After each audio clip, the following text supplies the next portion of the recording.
This is a video for lesson 2835 where the objective is finding equations of conversion graphs. The first question says, the graph below shows how the mass of a chemical container varies depending on the amount of chemical inside it. And the first job is for us to find the mass of the container when it is empty. Now, if you look at the graph itself, the mass is shown on the y-axis, and on the x-axis they tell you the amount of chemical that is in the container. So what we want is no chemical in the container. So that means that the chemical in the container on the x-axis has to be 0. So all we have to do is read off this value here for the mass, and that will give us the weight, the mass of the container. So if we look, there are 1, 2, 3, 4, 5 little gaps along here for 5 numbers. So this one is straightforward. Each little gap is 1. So therefore the second one there is 2. So the answer to the mass of the container when it's empty is 2 kilograms. Then the next question is, what's the gradient of the line? You do this the same way as the gradient of any linear graph. So we're going to find 2 points on this graph that we can clearly read off and figure out the gradient from there. So if I choose, for example, this point here, and then as I go along, this one is the next point that I can clearly read off. And now we draw the triangle over that. So there and there. And we're looking at, remember, gradient was the y change over the x change. So the y change is going to be the vertical change. So we're looking at going from here to here. Now we already discussed that each little space means 1. So this is 1, 2, 3, 4, and 5.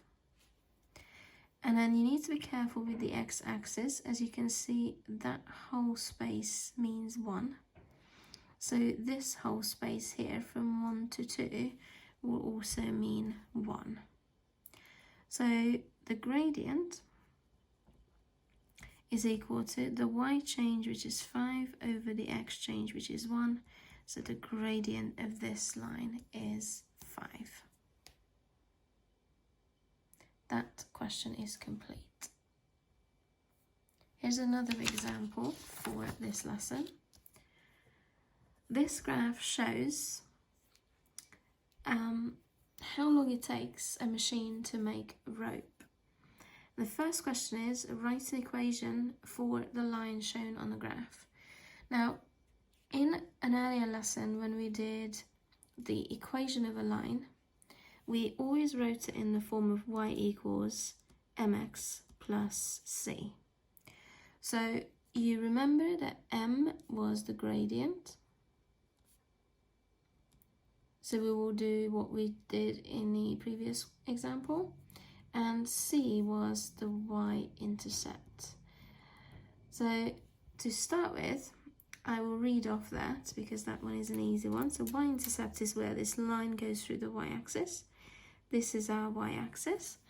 And this line is going to be going through this point here. Now again, check out the scale. You've got 5 little gaps for 5 numbers. So that's 1, 2, 3, 4. This one here is 4. So I can say already that we are going to be looking at y equals, we still don't know mx, and it's plus 4. So let's find the gradient, which is y change over x change.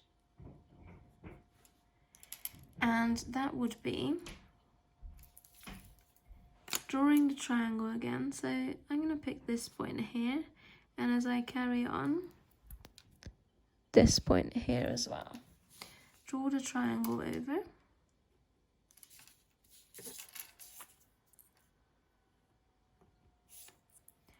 And then we know that each little gap going this way along the y-axis is 3, so is 1, I mean. So this one will be 3. And then here, this gap, if you notice, it goes from 2 up to 3, so that gap represents 1. So now the y change over the x change is equal to 3 over 1, so the gradient is 3. That means that the equation of this line is y equals 3x plus 4. But this graph is in context of having the length of a rope and the time it takes to make. So because the x-axis represents the length of the rope, and you can see here that's represented by the letter r, we are going to replace the x with an r. So here's our equation if it was just a linear graph. But if I put it in context, then the y-axis is about the time. So the time, and you can see here that it's represented by the letter t, equals 3 times the length of the rope plus another 4. And we're talking minutes. So now, if you know either the time or the rope length, you can work out the other missing value, which is the question for the second part of this task. If the graph continues in the same way, so that means it doesn't change, how long will it take to make a 10-meter rope with the machine? So the 10-meter rope means that r is equal to 10. So all you have to do is substitute it in here. So time is equal to 3 times 10 plus 4. So that equals to 34 minutes.